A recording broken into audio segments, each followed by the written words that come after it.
faith book, the book of faith, the Word of God, the Bible. Hello, good morning everyone. Isang mapagpalang araw po sa lahat. Araw po ngayon ng Tuesday para po sa ating FBK Tuesday. Yun, magandang araw po, no? So, sobrang init na po ng panahon ngayon. Kaya ito po, tinodo natin yung aircon dito sa ating sasakyan, no? Itong buong isang linggo, ang topic po natin is all about sa muling pagkabuhay ng ating Panginoong Yesus, yung tinatawag na resurrection. Basahin po natin yung ating talata, no? Mula po ito sa Matthew chapter 28 verses 5 to 6. Sabi rito, no, ngunit sinabi ng anghel sa mga babae, huwag kayong matakot. Alam kong hinahanap ninyo si Jesus na ipinako sa krus. Verse 6, wala na siya rito sapagkat siya'y muling nabuhay gaya ng kanyang sinabi. Halikayo, tignan ninyo ang hinimlayan niya. So pagkatapos po mapako ni Jesus sa cross, siya ay namatay sa araw ng Friday, no? Dito dumaan ang araw ng pahinga at tinawag nila itong Sabat, no? Kung saan ay may batas na bawal ang magtrabaho kapag araw ng Sabado. So ang tagpong ito ay naganap ng sadyain ni Maria Magdalena at ng isa pang Maria, ang lugar kung saan inilibing si Jesus. Sila po yung binabanggit dito na mga babae, no? Sa pagbubukang liwayway sa unang araw ng linggo ay biglang lumindol at malakas at nagpakita ang isang anghel. Yun, biglang lumindol ng malakas at yung pintuang bato ay bumukas sa pamamagitan ng isang anghel na very powerful dahil may kakayanan itong mabuksan ang bato na nakatakip sa libingan ni Jesus, no?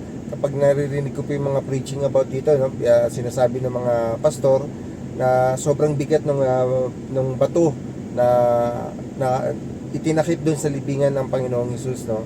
Kaya kung mapapansin nyo, inusog lang ito ng isang anghel, kaya tinawag natin ito very powerful.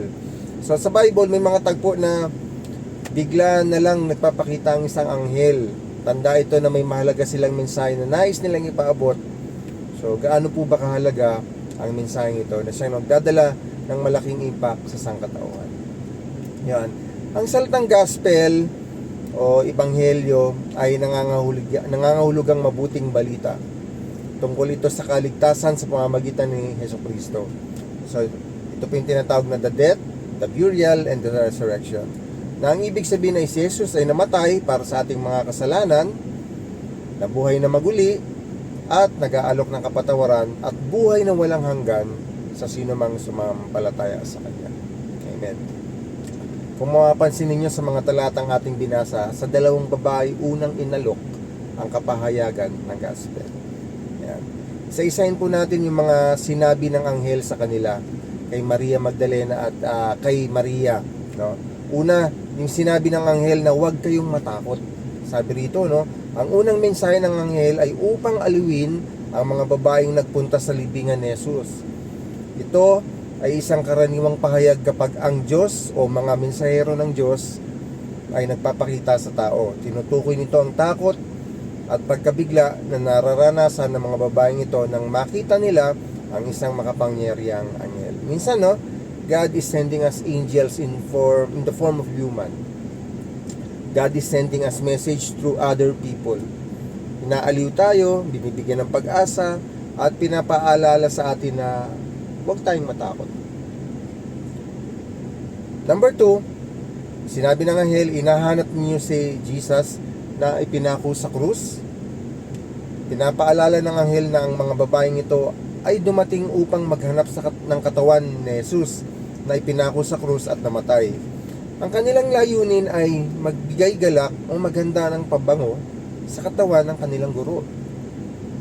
Sana ay meron tayong ganitong layunin, ganitong puso ang magbigay galak o maghanda ng pabango para sa Panginoon. Na ang ibig sabihin ay magbigay papuri, appreciate all things that God has given us. Romans chapter 8 verse 28, sabi dito, no, all things work together for good to them that love God to them that called according to His purpose. No, napakagandang talata ito, no? Na sa kabila ng kahit na anong pinagdadaanan natin, magbigay tayo ng papuri. Magbigay tayo ng kagalakan sa ating Panginoon. Yan. Sa pangatlo, sa sinabi ng anghel, sabi rito, siya ay hindi rito, sapagkat siya ay nabuhay na maguli. Ang pinakapayak at pinakamahalagang mensahe ng anghel ay ang balita ng pagkabuhay ni Jesus mula sa mga patay. Ito po yung essence, ito po yung kahalagahan ng mensahe natin ngayon, no? Inaanunsyo ng anghel na hindi na naroon si Jesus sa libingan dahil siya ay nabuhay muli. Isang mahalagang aspeto ng pananampalatayang Kristiyano, ito ay nagpapatibay ng tagumpay ni Jesus laban sa kamatayan at kasalanan. So yan. Sabi dun sa Matthew 28 verse 6, no, ulitin lang natin yung ating talata. He is not here. He has risen. Just as He said, come and see the place where He lay. This verse declares Jesus' resurrection, confirming His victory over death and fulfillment of His promise. Sa ang pang-apat, gaya ng sinabi, yan, sinabi ng anghel, yung sinabi niya, gaya ng sinabi, binanggit ng anghel ang propesiya o pangako ni Jesus bago ang kanyang pagkamatay, na siya ay muling mabubuhay. Ito ay isang patutuo ng katuparan ng mga salitang iniwan ni Jesus bago siya ipako sa krus. So yun, ang Panginoong Jesus ay hindi mamalis sa mga sinabi niya. Bago siya namatay, binitawan niya mga salitang ito, itong mga propesiya nito, na siya ay muling magbabalik. Ayan. At panglima, sabi rito, no, ng anghel, halika at tingnan ninyo ang dakong kinaroroonan ng Panginoon. Ito ay mga kataga ng pagtawag, halika at tignan ninyo. Ang anghel ay nag-aanyaya sa mga babae na tignan ang libingan upang makita na walang laman ang kinalalagyan nito. Pinapatunayan nito na ang katawan ni Jesus, ni Jesus, ay hindi nandoon, kundi siya ay muling nabuhay. Ang dalawang babaeng ito ang unang nagpatotoo na si Kristo ay muling nabuhay. Dahil sila din ay naging saksi niya nang si Jesus ay pinahirapan, pinako sa krus hanggang sa ito ay malagutan ng hininga. Saksi sila sa kamatayan at muling pagkabuhay ni Jesucristo. Sa kabuuan, ang mga talatang ito ay nagsisilbing patutuo sa ating pananampalataya na si Jesus ay nabuhay mula sa mga patay, at ito ay ang pundasyon ng Kristyanismo. Ang pagkabuhay na maguli ni Jesus ay nagpapakita ng kanyang tagumpay laban sa kamatayan at nag-aalok ng pag-asa ng buhay na walang hanggan sa mga nananampalataya sa kanya. So hindi ito natapos sa nasaksihan at nabalitaan lamang ng dalawang babae, no? Nabalitaan nila sa isang anghel. Pagkos anong nangyari? May mahalagang ipinagawa sa kanila. Ano kaya ito, no?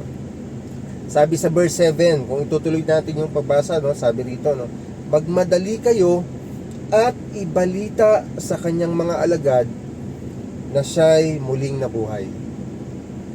Mga kapatid, sapat na ba sa inyo na mabalitaan lamang ninyo ang tungkol sa mabuting balita? Kung naaliw po tayo sa nabalitaan natin, nagkaroon tayo ng pangako ng pag-asa, buhay na walang hanggan na inaalok sa nananampalataya, hindi po ba mas maganda kung ito po ay pinamamalita din natin sa iba? Pinamamalita natin ang kagandahang loob ni Kristo na inalay niya ang kanyang buhay para tayo maligtas sa tiyak na parusa. Manalangin po tayo. Dakilang Diyos, maraming salamat po sa mensahe na aming narinig ngayong araw, Panginoon. Tungkol po ito sa inyong muling pagkabuhay, Panginoon. Buhat po ng ito, kayo po ay dinakip, pinahirapan, ipinahiya, sinaktan, Panginoon, hanggang sa kayo'y mamatay, Panginoon. Lord, sa mensaheng aming narinig dito, pinapakita, Panginoon, ang inyong muling pagkabuhay na kung saan dapat magalak at i-appreciate po namin, Panginoon, ang lahat ng inyong paghihirap at pagmamahal dahil inalay po ninyo ang inyong buhay, Panginoon. Lord, maraming salamat po sa kabutihan ninyo, Panginoon. Napakabuti ninyo, Panginoon. Sa kabila ng dapat kami ang magdusa, Lord, hindi niyo po hinayaang mangyari ito dahil inalay niyo po ninyo ang inyong buhay, Panginoon, para po sa aming mga kasalanan. Lord, patawarin niyo po kami kung kami po ay nagkasala, kung kami magkakasala, at kung kami magkakasala pa sa inaharap, Lord. Maraming salamat po sa kabutihan niyo, Panginoon. Ito po ang aming dalangin sa pangalan ni Jesus. Amen. Maraming salamat po.